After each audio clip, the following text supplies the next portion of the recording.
Bom dia, meus amores da 220. Vamos lá a mais um conteúdo do nosso novo módulo, ok? Gases perfeitos. Ele tem início na página 45, ok? Antes de começarmos a falar sobre os gases perfeitos a fundo, eu quero colocar com você a diferença entre um gás ideal e um gás real, ok? O gás ideal, que no caso serão os gases perfeitos, ele vai ser um gás modelo.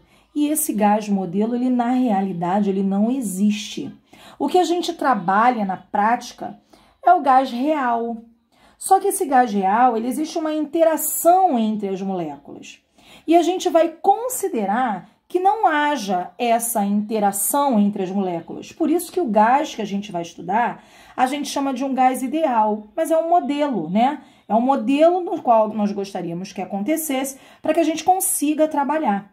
Então, existem alguns critérios que faz com que aconteça esse gás ideal. Por exemplo, a gente desconsidera a interação entre as moléculas. Repare, aqui no gás real existe interação entre as moléculas.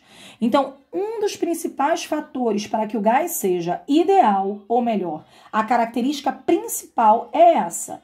A gente desconsidera a interação entre as moléculas desse gás, ok? Outra característica do gás ideal todas as colisões feitas pela agitação do gás, elas são perfeitamente elásticas, ou seja, nessas colisões não há dissipação de energia. É uma outra característica para o gás ideal. Mais uma característica, o volume da molécula é muito menor que o volume total do gás. O volume de uma moléculazinha, ele é muito menor do que o volume total do gás, ou seja, o volume da molécula, ele é pontiforme. A gente considera ele como um ponto. Então, ele é desprezível, ele passa a ser desprezível, ok?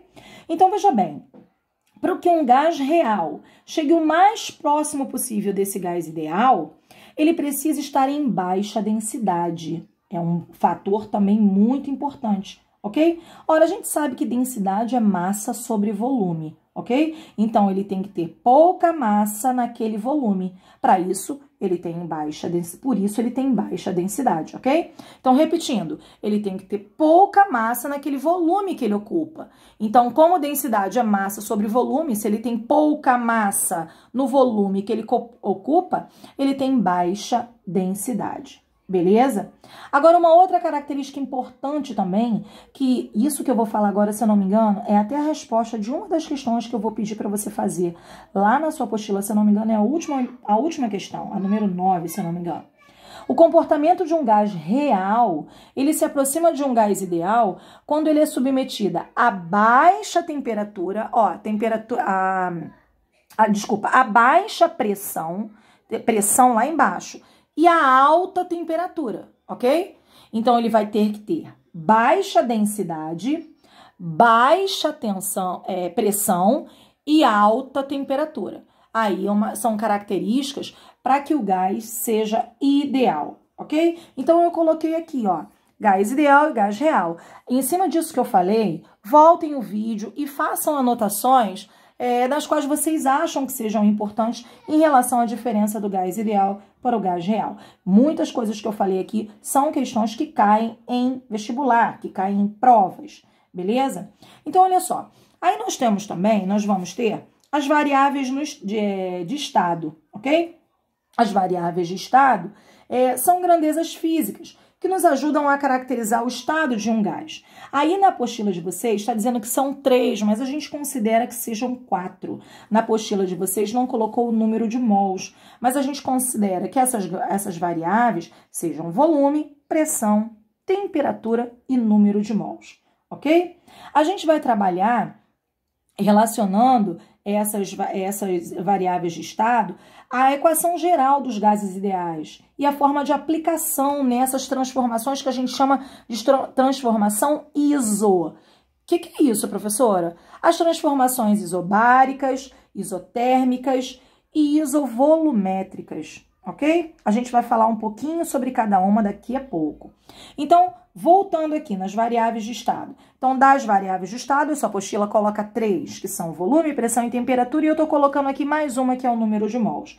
Então, vamos falar do volume. O volume é o volume do gás, ele é o volume do próprio recipiente que o contém. Porque quando a gente pensa no gás dentro de um recipiente, o gás se comporta tomando todo aquele estado, todo aquele espaço, né? Então, o volume do gás, ele é o próprio volume do recipiente que o contém. A gente trabalha com esse volume no sistema internacional em metro cúbico. Lembrando você que 1 metro cúbico aí é uma situação que você pode fazer as anotações. 1 metro cúbico, eu vou até anotar aqui, ó. 1 metro cúbico é a mesma coisa que 1000 litros, ok? Então, falando aí sobre volume. Vou virar aqui para a gente ir para a próxima variável de estado, que eu coloquei aqui, que é a pressão. Então, veja bem, as moléculas, elas colidem com a parede do recipiente. Então, se as moléculas colidem com a parede do recipiente, elas fazem uma força sobre essa parede, que a gente vai determinar a pressão como força sobre a área.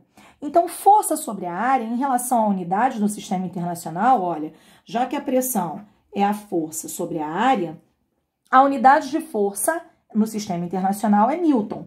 E a unidade de área, metro ao quadrado. Então, no sistema internacional, a unidade de pressão vai ser Newton sobre metro ao quadrado, que a gente chama isso aqui, para não ficar falando toda hora, Newton sobre metro ao quadrado, Newton, a gente chama de Pascal.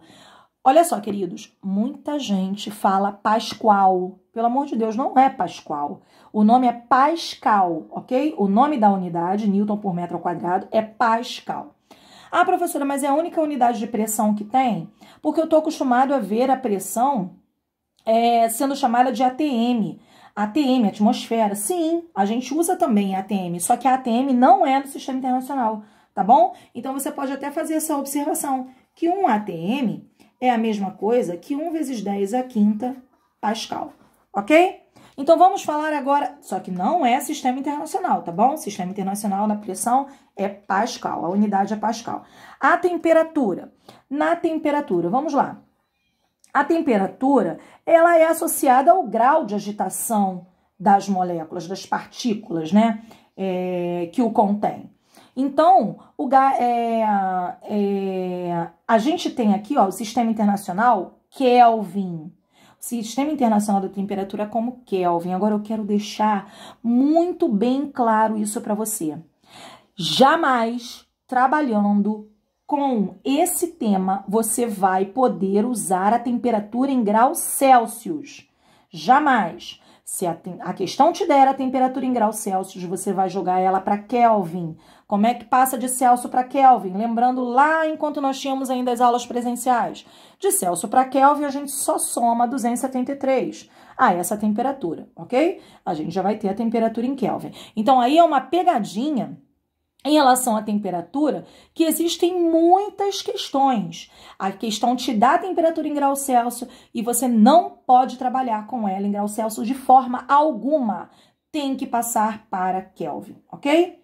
A pressão você pode até trabalhar em Pascal, em ATM, agora a temperatura tem que ser em Kelvin. Número de mols, quantidade de matéria que está associada à quantidade do gás. 1 mol é a mesma coisa que 6,02 vezes 10 a 23 partículas. E aí, eu coloco para você assim, ó, a gente costuma, nós professores de física, costumamos até fazer a seguinte comparação. Ah, 6 não é meia dúzia? Beleza, 6 é meia dúzia. Uma dúzia, 12. Uma dúzia são 12 coisas. 1 mol são 6,02 vezes 10 a 23 coisas, ok? A gente faz esse tipo de relação. Então, aí eu dei para você esses elementos fundamentais, ok? Então, aqui a gente vai ter agora a equação geral dos gases ideais, que eu vou colocar para você como PV igual a nRT. Pressão, volume, número de mols, constante universal dos gases ideais, que eu coloquei para você, ó, R é uma constante, T é a temperatura, ok? Então, olha, não esqueçam de registrar isso aqui. Ah, professora, mas o que é esse R? N é um número de mols, ok, mas o que é R? R, não se preocupem com ele, é uma grandeza que é dada, é uma constante, na verdade, tá bom? Que é dada na questão para você. Se a gente estiver falando no sistema internacional, esse R vai ser igual a 8,3 joules por mol vezes Kelvin. Isso no sistema internacional. Se esse valor for dado no sistema internacional, você vai ter a pressão em Pascal, que também é no sistema internacional, né, que eu acabei de falar para você, que é Newton por metro ao quadrado, ou seja, força sobre área, o volume no sistema internacional em metro cúbico, N em mol, número de mols, e a temperatura em Kelvin, ok? Agora, se não tiver no sistema internacional, essa constante R, ela vai ter o valor de 0,082 atm vezes litro por mol Kelvin, ok? Por mol vezes Kelvin. E aí, como não está no sistema internacional, olha a pressão, ó. A pressão vai ser dada em atm, o volume vai ser dado em litro, a N e T continuam em mol, ó, e temperatura continua em Kelvin, de qualquer forma, sendo no sistema internacional ou não, temperatura em Kelvin e N em mol, ok? Então, aí são realidades que vão ser dadas para você e você tem que estar atento às unidades de cada grandeza. Beleza, queridos? Então, vamos lá. Agora, a gente vai à parte mais importante desse nosso conteúdo, que, na verdade, é a Lei Geral dos Gases Ideais, que está na página 46, beleza? A gente vai chegar lá na lei. Para chegar nessa lei geral, eu vou partir do PV igual a NRT, para explicar a você. Eu não quero simplesmente falar assim, ó, toma, engole essa lei geral que é essa daqui, ó. A gente vai chegar no final. Eu não quero engolir, fazer com que você engula, mas eu quero que você chegue à conclusão que isso aqui é verdade. Ora, a gente vai partir da equação geral. PV igual a NRT que eu acabei de falar para você, ok? O que eu fiz aqui? Eu isolei o R, que é a constante, tá? Que é uma constante, então se é uma constante serve para tudo. Então eu peguei o N e o T e joguei dividindo, ó, o N joguei e o T também. Ficou PV sobre NT, que é igual a R, que é essa constante. Então imagine você que se nós tivermos dois gases, por exemplo, com todas as variáveis de estado diferentes, pressão, volume, número de mols, temperatura, tudo diferente, ok? A conta PV sobre NT de um desses gases, ela vai ser exatamente igual à conta PV sobre NT do outro gás, né? Afinal, ambos são iguais. A constante é igual. Então, se eu tenho PV igual a NT de um gás, vai ser igual a essa constante. De um outro gás, vai ser igual a essa constante também. Então, se os dois são iguais à constante, eu posso dizer que em um gás PV-NT, que eu chamei de 1, porque é um gás, ou uma situação inicial, ela vai ser igual a essa constante, que também vai ser igual à segunda situação, PV igual a NT, do segundo. Repare, é como se eu tivesse aqui, ó, um gás, PV-NT, aí o outro gás, PV-NT, temperatura. Esse gás eu chamo tudo de 1 e esse gás eu chamo tudo de 2, ok? Ou gases diferentes ou situações diferentes. Então, aqui vai ser igual também a essa constante. Se os dois são iguais a essa constante, se os dois são iguais a um mesmo valor, isso quer dizer que isso aqui é igual a isso aqui. Então, por isso que nós igualamos, ok? PV1, P1V1, N1T1 é igual a P2V2, N2V2. Beleza? Aí nós entramos num caso especial. Eu quero que você imagine que o sistema seja fechado. Ah, como assim, professora, esse sistema fechado? O sistema está fechado para o gás. Isso quer dizer, muito simples, que não entra e nem sai gás nenhum do recipiente. Ok? Se eu estou num sistema fechado, não entra e nem sai gás nenhum do recipiente, então a gente pode afirmar que o número de mols é igual do primeiro e do segundo, ó. Se o caso não é especial, sistema fechado, N1 é igual a N2. Então, a gente vai trabalhar nas questões com casos especiais de sistemas fechados, onde o número de mols é o mesmo, ok? não entra e nem sai gás. Então, o número de mols vai permanecer constante. Então, a gente pode cortar, porque é uma equação, não vai fazer diferença. Igual quando a gente está simplificando equações, que a gente tira a mesma coisa, né? Que tenha num denominador e tenha no outro também. Então, eu fiquei com PV1, P1V1, T1 igual a P2V2, T2. O que quer dizer isso, professora? Vocês estão acostumados a ouvir uma linguagem da seguinte forma: PVT, Pó-Votó. PVT, Pó-Votó. Diz que a situação inicial, P1V1, T1, é igual à situação final, P2V2, T2, ok? E a gente chama isso aqui de equação de Clapeyron, ok? A gente fala, tem uns que falam com a linguagem diferente, mas equivale à mesma coisa. Mais uma vez, observação. Observação.